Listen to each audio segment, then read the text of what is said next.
नमस्कार बच्चों।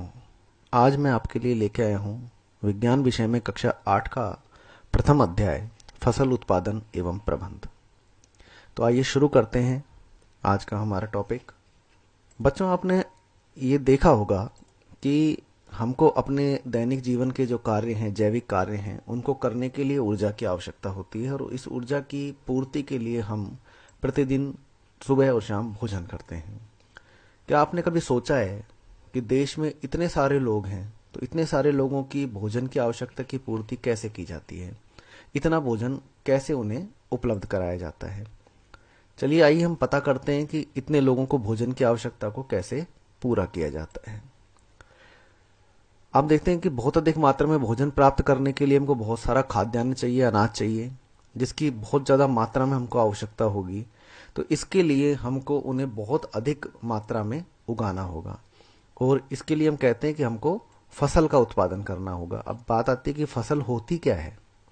तो देखिए, जब एक ही किस्म के पौधों को बहुत बड़े स्थान पर एक साथ बड़े पैमाने पर उगाया जाता है तो उसको हम फसल कहते हैं।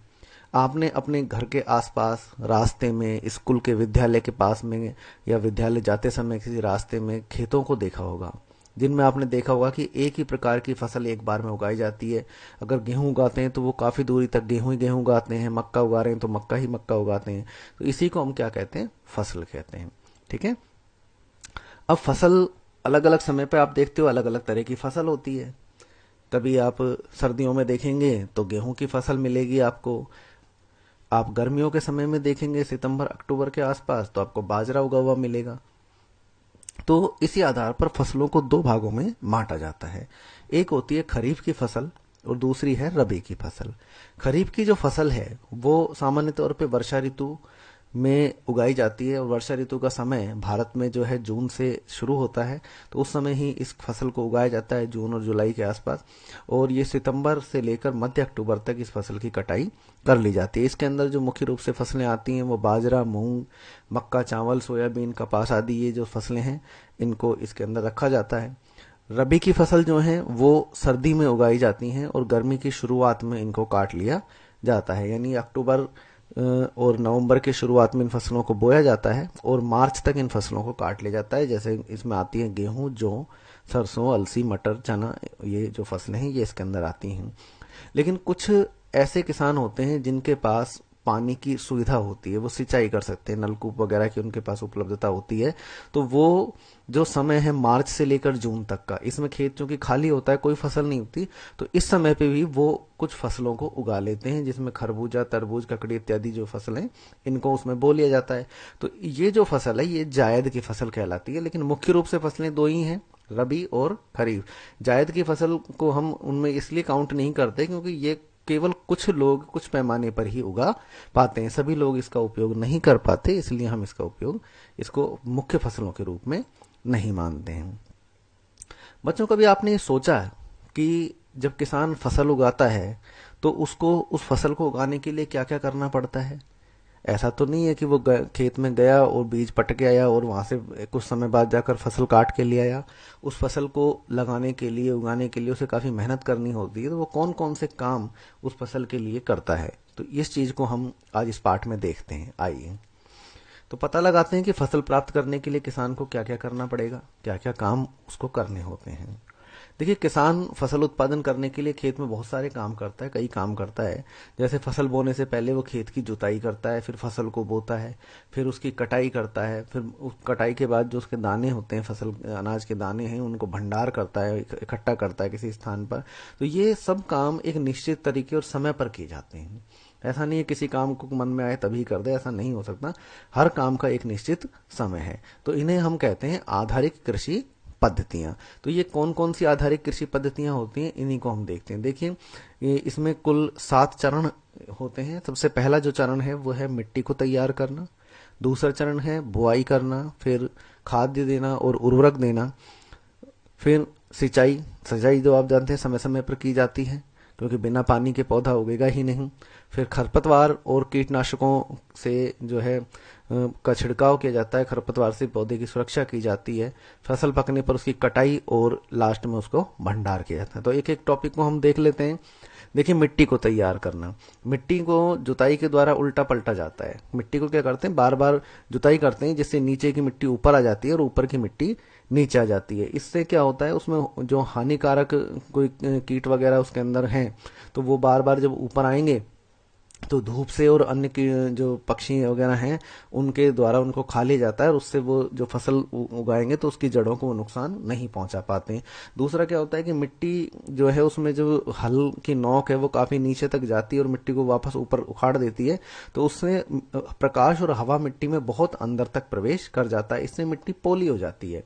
पोली यानी कि उसमें एयर बहुत अंदर तक चले जाती है। इसमें क्या होगा कि मिट्टी नर्म हो जाएगी। पोली हो जाने, नर्म हो जाने की वजह से क्या होगा कि पौधे की जब हम उसमें फसल उगाएंगे तो उसकी जड़ें उसमें बहुत नीचे तक बहुत आसानी से चले जाएंगी। एक फायदा ये भी होता है कि जो मिट्टी में हुमस बनता है, वो हुमस केवल मिट्टी की कुछ ऊपर 1-2 सेंटीमीटर की परत में ही बनता है। तो हम जब मिट्टी को उलट पलट देते हैं तो वो हुमस मिट्टी में कुछ नीचे तक पहुंच जाता है, क्योंकि वही उसकी उपजाऊ परत होती है।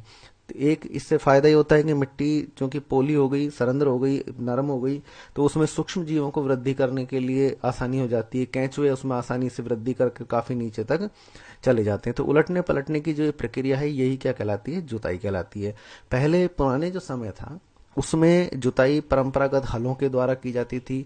छोटे किसान होते थे वो कुदाल और फावड़े से भी अपने खेत को जोत लिया करते थे। लेकिन आजकल जो है समय की बचत करने के लिए कि जल्दी काम हो जाए, तो उसके लिए कल्टीवेटर का उपयोग किया जाता है ट्रैक्टर में। तो ट्रैक्टर का ही प्रयोग आजकल मुख्य रूप से जुताई में होता है।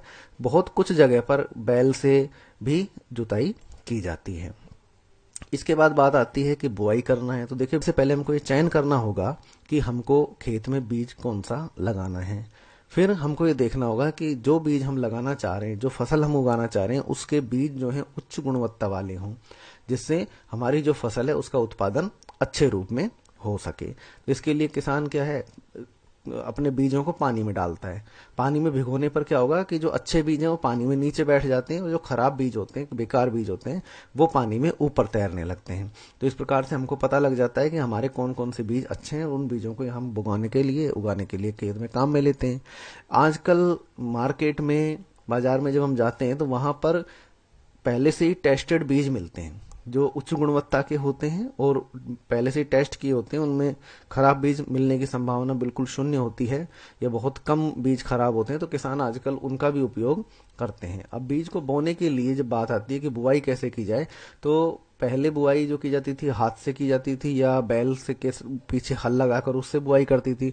लेकिन आजकल जो है किसान जो है ट्रैक्टर की मदद से जो है सीड ड्रिल मशीन के द्वारा बुआई करते हैं। अब देखिए, ये जो चित्र आपको सामने दिखाई दे रहा है, ये ट्रैक्टर के पीछे सीड ड्रिल मशीन है। इसमें क्या आप देखते हैं, इससे फायदा क्या हो रहा है कि एक तो समान दूरी पर पौधे लग रहे हैं, एक निश्चित दूरी पर पौधों की रुपाई होगी और बिल्कुल सही तरीके से होगी। तो इससे क्या होता है, निराई वगैरह जब करते हैं तो उसमें बहुत आसानी हो जाती है, इजी तरीके से वो निराई कर पाते हैं। इसके बाद तीसरा जो स्टेप आधारित कृषि पद्धतियों का, वो खाद डालना और उर्वरक डालना। देखिए, मिट्टी जो है उसको, वो अगर पोषण सही ढंग से उस मिट्टी का पोषक स्तर नहीं है तो उसमें पौधों का अच्छा विकास नहीं हो सकता। तो उस पोषक स्तर को बनाए रखने के लिए हमको मिट्टी में खाद या उर्वरक डालने पड़ते हैं।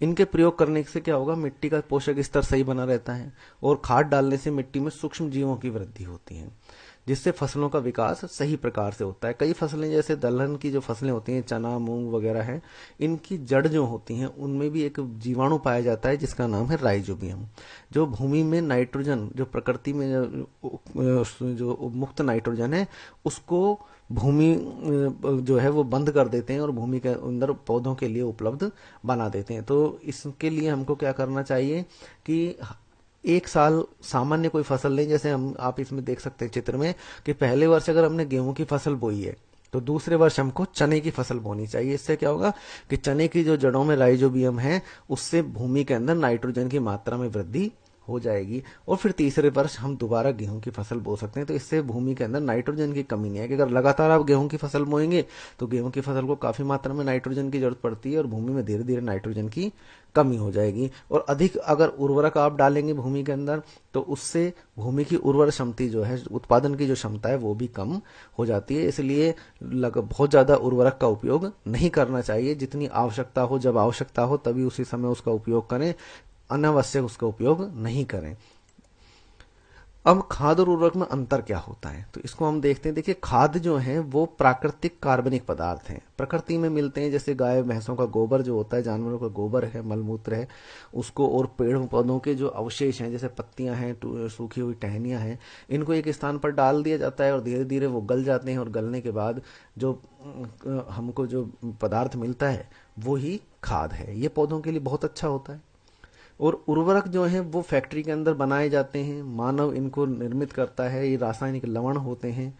जबकि खाद को आप आसानी से खेत के अंदर ही तैयार कर सकते हैं। खाद के प्रयोग से मिट्टी में हुमस की मात्रा में काफी ज्यादा वृद्धि होती है, लेकिन उर्वरक के प्रयोग से मिट्टी में हुमस की मात्रा में वृद्धि नहीं होती है। खाद में पोषक तत्व तुलनात्मक मात्रा में उर्वरक के कम होते हैं, लेकिन कुल अगर हम देखें तो पौधे की जल अवशोषण क्षमता को, पौधे को जो मिट्टी की अवशोषण क्षमता है उसको ये बढ़ा देते हैं। जबकि उर्वरक जो है वो सिर्फ पोषक तत्वों को तो बढ़ाते हैं, जैसे नाइट्रोजन, पोटेशियम, फास्फोरस वगैरह, वो डायरेक्टली वो पौधे को देंगे। लेकिन अगर हम जल धारण क्षमता को देखें और ओवरऑल इसका इफेक्ट देखें तो खाद का इफेक्ट जमीन में और पौधे के अंदर ज्यादा है बनिस्पत उर्वरक की। इसके बाद अगला जो स्टेप आता है हमारा आधारित कृषि पद्धतियों में, वो है सिंचाई। देखिए, सिंचाई की बहुत ज्यादा आवश्यकता पौधे को होती है। बार बार समय समय पर हम इसका उपयोग करते हैं।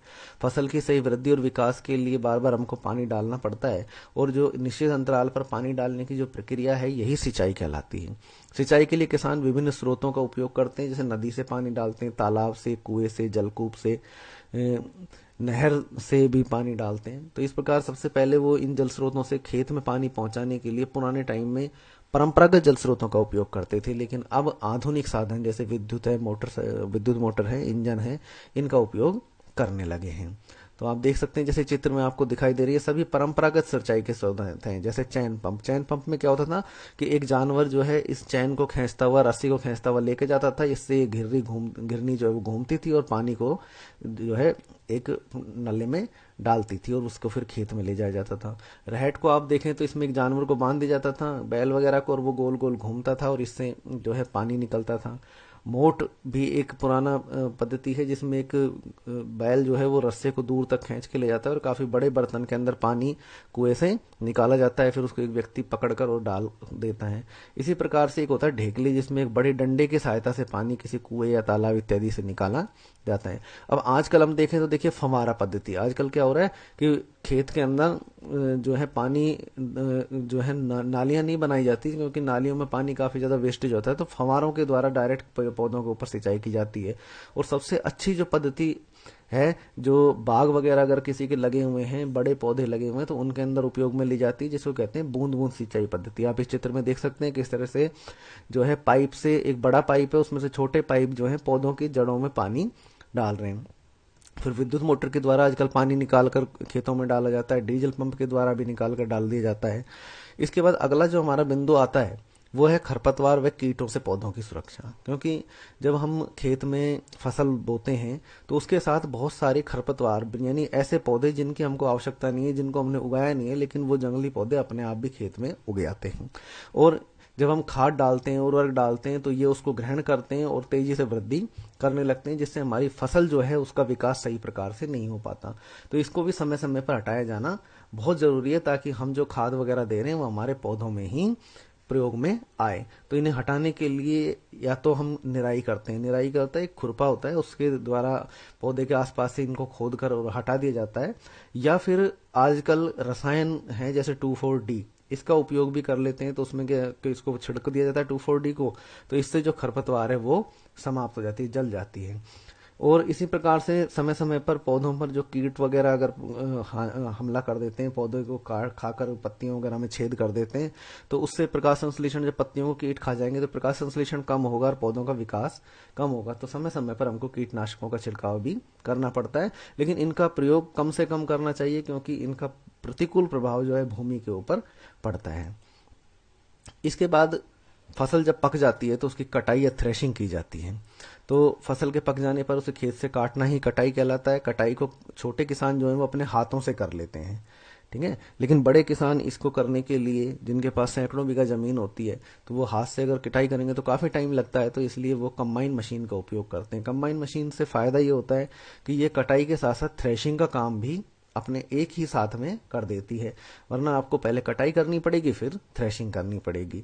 अब आपने देखा होगा कि जब किसान कई महीने की मेहनत करता है और काफी मेहनत के बाद वो फसल को तैयार करता है तो उसे बहुत खुशी होती है, और इसी खुशी को जाहिर करने के लिए, इस खुशी को मनाने के लिए हमारे भारतवर्ष में जगह जगह ऋतु के अनुसार कटाई पर्व मनाए जाते हैं। जैसे कि दिवाली, दीपावली क्या होता है कि खरीफ की जो फसल होती है वो पककर दीपावली से पहले तैयार हो जाती है। ऐसे पोंगल है, होली है, होली में क्या होता है, रबी की जो फसल है वो उस टाइम पर पककर तैयार हो जाती है। तो इस तरह से ये जो त्योहार है ये कटाई पर्व के रूप में अलग अलग स्थानों पर अलग अलग तरीके से मनाए जाते हैं। अब थ्रेशिंग आप देखते हैं, जब कटाई कर ली जाती है फसल की तो थ्रेशिंग में क्या होता है कि फसल को पटक पटक कर उसके दानों को उसके पेड़ से अलग किया जाता है, उसको हम थ्रेशिंग कहते हैं। तो अब यहाँ चित्र में देख सकते हैं कि एक किसान है जो एक पत्थर के ऊपर जोर जोर से पटक रहा है उसको, चावल के पौधों को, तो उससे क्या है, चावल जो है वो उसमें से अलग हो रहा है। तो ये परंपरागत तकनीक है।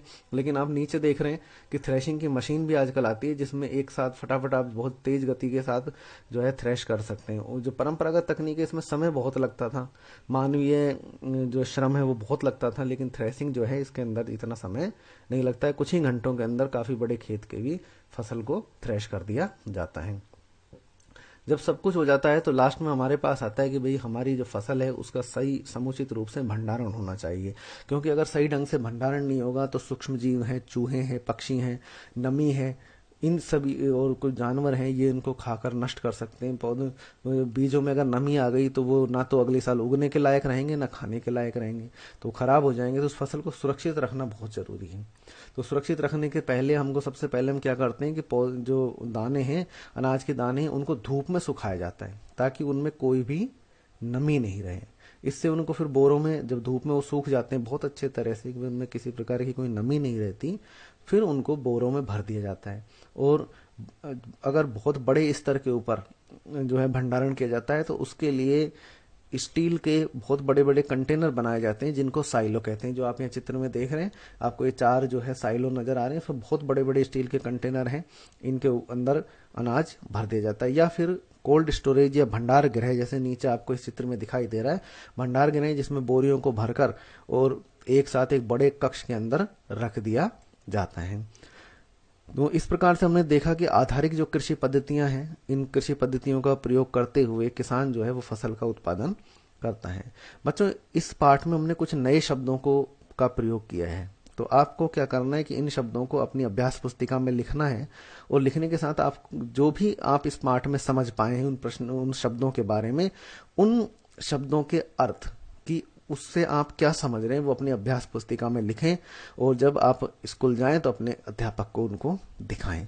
जैसे कृषि पद्धतियां, उर्वरक, खरीफ, थ्रेशिंग, खरपतवारनाशी, साइलो और सिंचाई, ये कुछ शब्द हैं जिनको आप जिस भी तरह से आप समझ पाए हैं इस पाठ के अंदर, अगर नहीं आपको ध्यान रहा है तो आप एक बार दोबारा रिमाइंड करके इस वीडियो को देखें। ये सभी शब्द बीच बीच में इस वीडियो के अंदर आए हैं, तो आप पता करें और उनको अपने अभ्यास पुस्तिका में लिखें।